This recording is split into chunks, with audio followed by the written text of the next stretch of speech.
দশম গ্রেড দাবি নয় আমাদের অধিকার, এই স্লোগানকে সামনে রেখে ময়মনসিংহের ভালুকাই প্রাথমিক বিদ্যালয়ের সহকারী শিক্ষকদের দশম গ্রেড বাস্তবায়নের দাবিতে মানববন্ধন ও স্মারকলিপি প্রদান করা হয়েছে।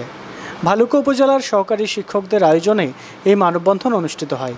দুপুরে ভালুকা গফরগাঁও সড়কে ঘণ্টাব্যাপী মানববন্ধনে প্রাথমিক বিদ্যালয়ের প্রধান শিক্ষক ও সহকারী শিক্ষকগণ অংশগ্রহণ করেন।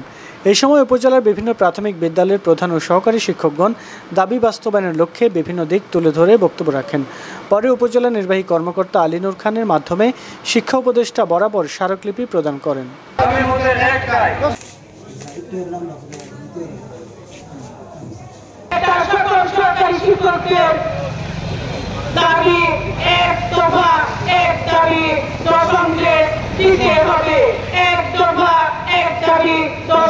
বেতন বৈষম্য দূরীকরণের জন্য আমাদের সকলকে সকল সহকারী শিক্ষকদেরকে প্রাথমিক বিদ্যালয়ের সারা বাংলাদেশের সহকারী শিক্ষকদেরকে দশম গ্রেডে উন্নীত